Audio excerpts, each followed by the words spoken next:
Welcome everyone. My name is Ven.Dhammashanti. I'm a Buddhist nun resident at the Paramita International Buddhist Center in Sri Lanka. This is a second in a series of Dhamma talks we started, especially to put online due to the situation with the Corona-19 pandemic. In the first talk, I briefly introduced everyone to Buddhism, the life story of the Buddha, and I gave a little bit of an overview of the concepts behind Buddhism, what the goal is, what the method is. In this second Dhamma talk, I want to talk about the schools of Buddhism, or a little bit about the history of Buddhism. This is very important because if you have become interested in Buddhism, say you've listened to my first Dhamma talk or from some other source, you've become interested in Buddhism, you might look around the world and see that there are different types of Buddhism. Mainly the three schools of Buddhism, which we call the Theravada, Mahayana and the Vajrayana school. So when we start to learn Buddhism, it's very important to understand the background of the teachings or the teacher. And especially when you're listening to my talks, it's important to understand where I'm coming from, what my background is, so that you can you can have informed decision, a little bit of background about what our approaches is, and then select what the best approach is for you.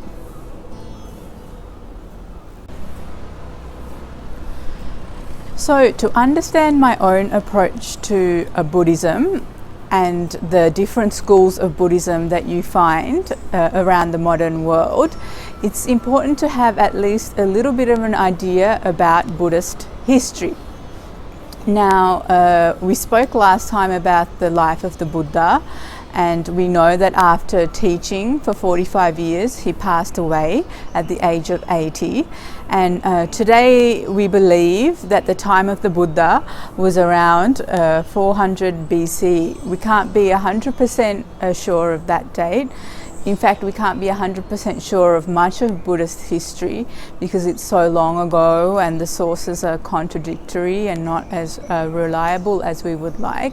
So what I'm talking about today is, of course, some of my own points of view and the best understanding we have based on the sources available, but we can't rely on it 100%. So it's also important to remember that. Anyway, about 3 months after passing away of the Buddha, there's quite a lot of agreement amongst historians that an event occurred that we call the First Council.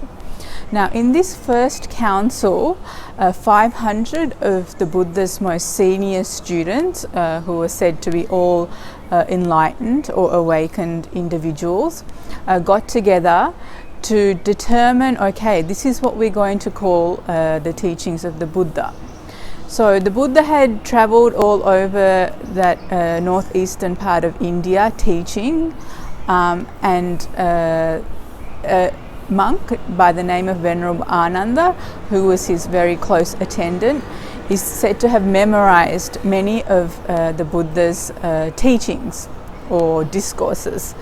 And so he was asked to put forth what he remembered of the Buddha's discourses, and this is what we call the suttas in the Pali language, or in English we can say something like the discourses or sermons or the lectures of the Buddha.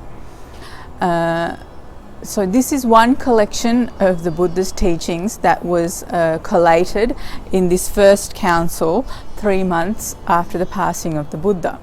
The other thing that was collated was the rules for the monks and the nuns, how to conduct ordained life.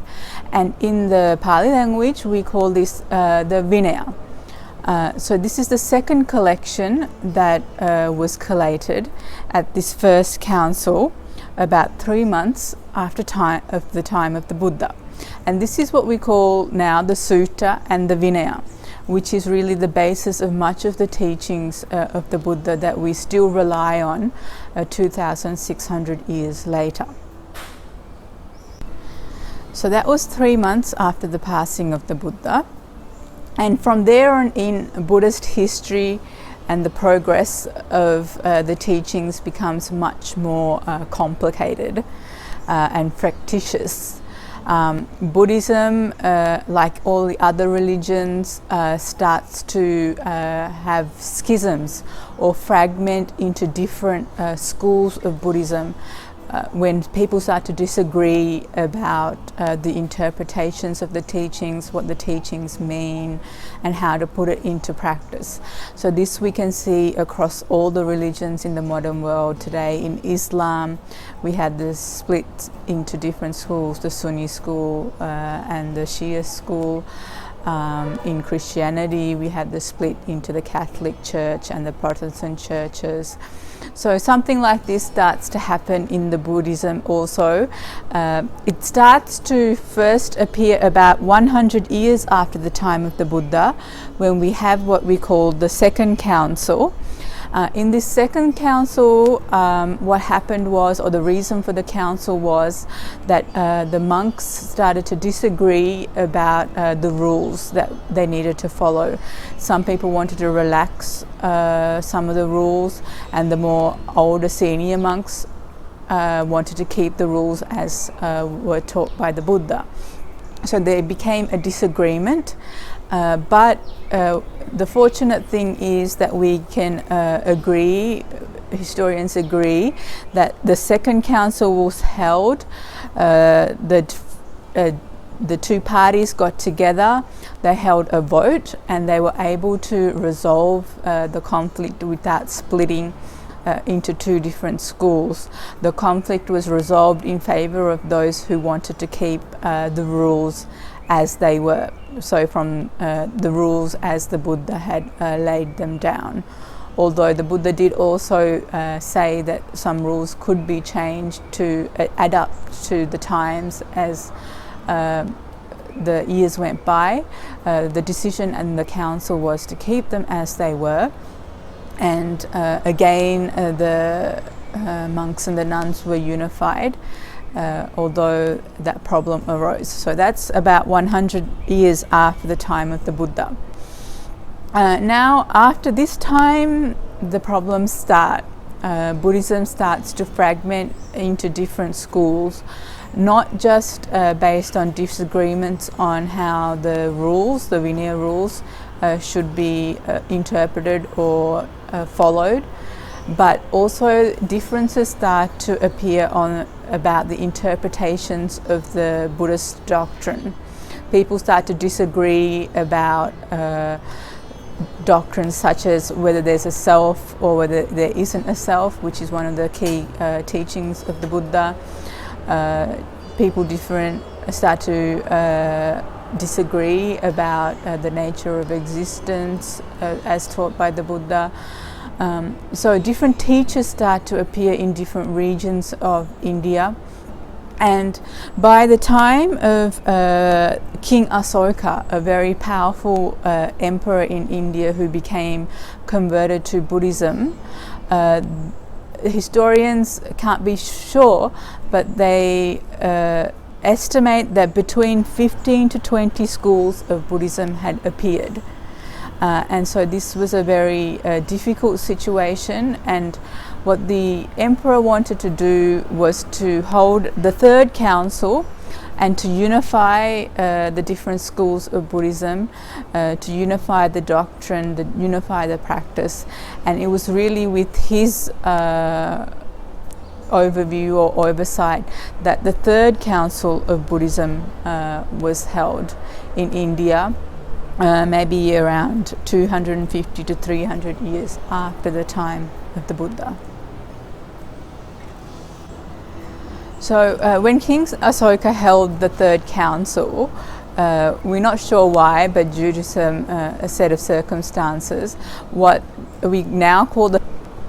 So when King Asoka held the Third Council, for various reasons, but probably mainly due to the leaders of one of the schools being able to convince the king that theirs was the correct approach to Buddhism, or the correct interpretation of the Buddha's teachings. What we now refer to as the Theravada school became the school that was favoured by King Asoka. And after the council was over, King Asoka decided he wanted to spread Buddhism beyond India to other regions of the world, and it was really due to his patronage that Buddhism began to spread beyond the regions in India. So he sent teams of what we might refer to as missionaries, although they didn't use force or anything like that, to try to take the message of the Buddha to different parts of the world. So due to geography, one of the very first areas that King Asoka sent the message of Buddhism was to Sri Lanka in the south of India, and also to the areas that we now call Myanmar and Thailand. So it's this Theravada school that King Asoka sent to Sri Lanka and to Thailand and to Myanmar. It's the Theravada school that had been established in those countries and still pervades in those countries even to this day. And some consider it to be the most original form of Buddhism, or the form of Buddhism that's closest to the original teachings of the Buddha. But we can't blindly follow that point of view either. So although I'm a Theravada Buddhist nun ordained in the Theravada tradition, I don't blindly follow the dogma of the Theravada school of Buddhism, and I don't accept that the argument that it's the closest form to the original teachings of the Buddha. My point of view is mainly influenced by my teacher, who was very strong in pointing out that by the time of the Third Council, by the time of the Theravada school of Buddhism arose, it was a sectarian form of Buddhism. It was the interpretations of the teaching of one of the 15 to 20 schools of Buddhism that arose. And each of those 15 to 20 schools had their own interpretation of Buddhism. So they all used the suttas and the Vinaya that was collated in the first council 3 months after the Buddha. But on top of that, they had their own views or interpretations of those sutta and Vinaya, which they began to refer to as the Abhidhamma. So although each school had the sutta and the Vinaya, or the discourses and the rules in common, they had a third collection of teachings which they called the Abhidhamma, which differed across the schools. The Abhidhamma contained the unique interpretation of each of the different schools, so it differed amongst the schools. So when Theravada Buddhism came to Sri Lanka, Thailand and Myanmar, although it was quite early after the passing away of the Buddha, it came with the Abhidhamma of the Theravada school, which was their own interpretation of the Buddha's teachings. So the Sutta and Vinaya went to Sri Lanka, Thailand and Myanmar in the Pali language, which we might consider to be close to the dialects spoken by the Buddha. But the Abhidhamma also went, the Theravada Abhidhamma, to these schools, and the Abhidhamma was very dominant in how the suttas were interpreted. And also, once Buddhism came to Sri Lanka and Thailand and Myanmar, over time different people started to write texts about how to interpret even the Abhidhamma, to interpret the Vinaya, to interpret the suttas. and we call these the commentaries. So these are texts written by mostly monks as the years went by, the centuries went by, and it's really their own personal interpretations of the teachings of the Buddha, but they became very dominant in how Buddhism was presented to other people, presented to society. And even today, I would argue, in Sri Lanka, really what we call Buddhism is based on the commentaries rather than the original suttas or discourses taught by the Buddha. Especially one commentary which we call the Visuddhimagga, written by a monk called Buddhaghosa, was very prominent and is still very dominant in interpreting the teachings of the Buddha. In a country like Myanmar, the Abhidhamma is really the dominant basis of the teachings.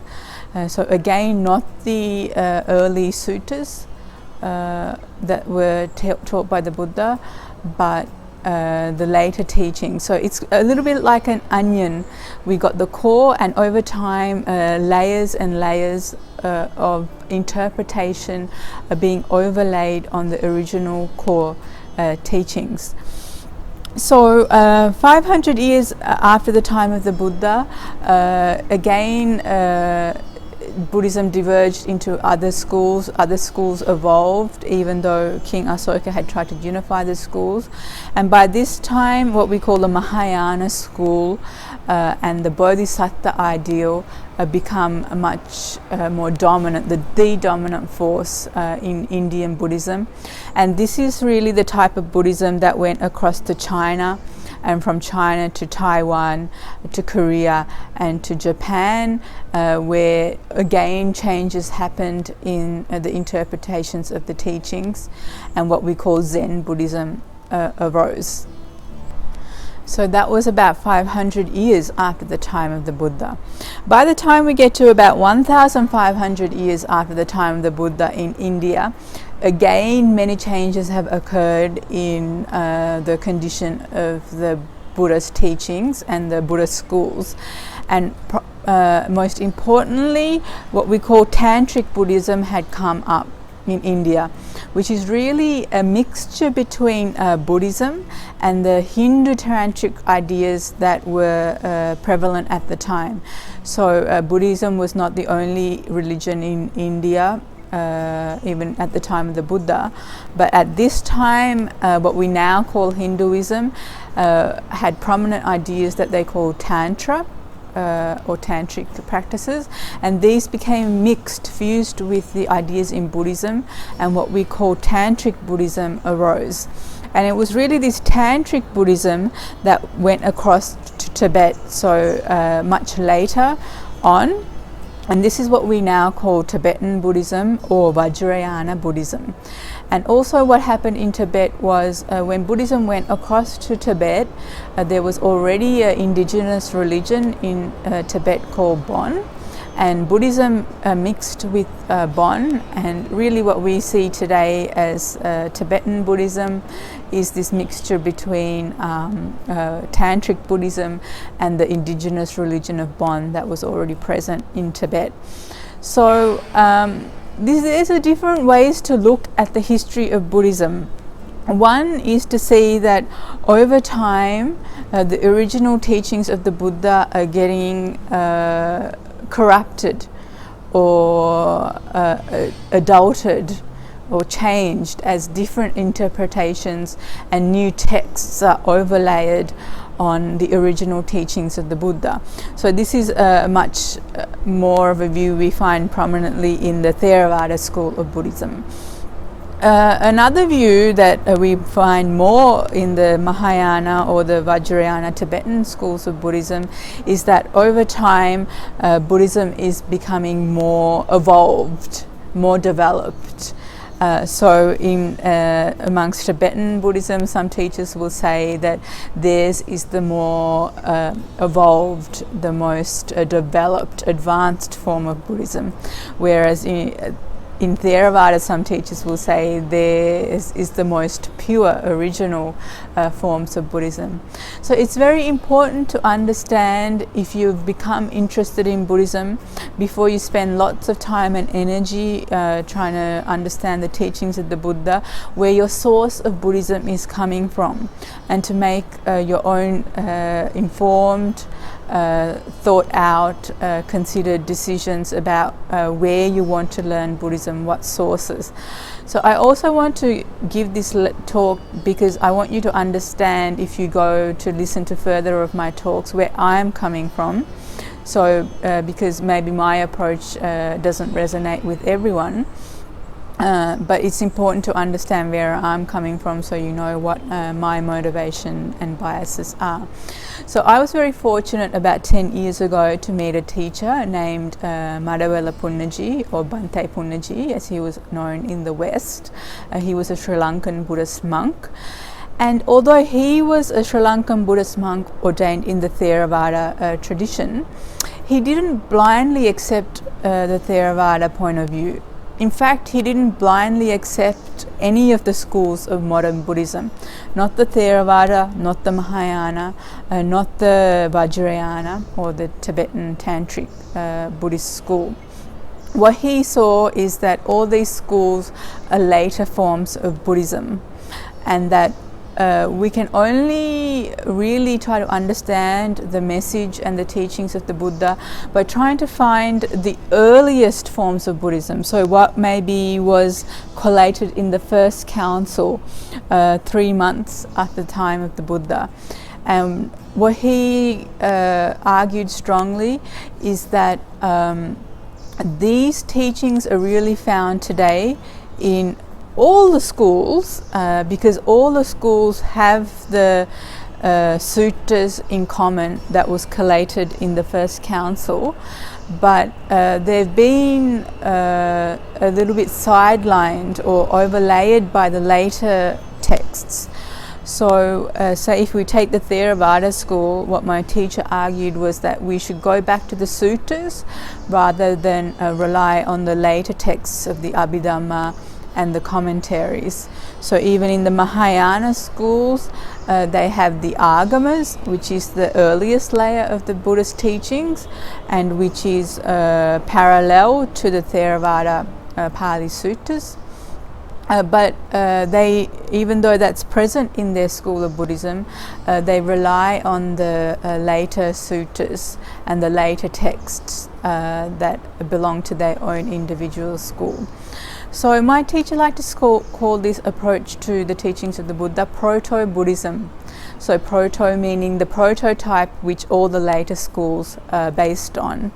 And some other scholars in Buddhism now try to call this early Buddhism. And there's a real movement within all the schools to leave behind the sectarian views of the different schools of Buddhism and try to find what the original early teachings of the Buddha was, and to base our practice and our learning on those early teachings of the Buddha. So that's how I approach my own practice, my own learning. And in this remaining series of Dhamma talks, I want to take you step by step through my understanding of Buddhism, what my teacher called proto-Buddhism. And I hope you'll join me as I go step by step through the teachings of the Buddha as I have come to understand them. So I want to thank you all today for joining me. May you all have good health, peace and happiness, and I hope you join me again next time, where we can learn the teachings of the Buddha that is so precious and useful in our day-to-day life. And I hope that all beings everywhere are free of suffering.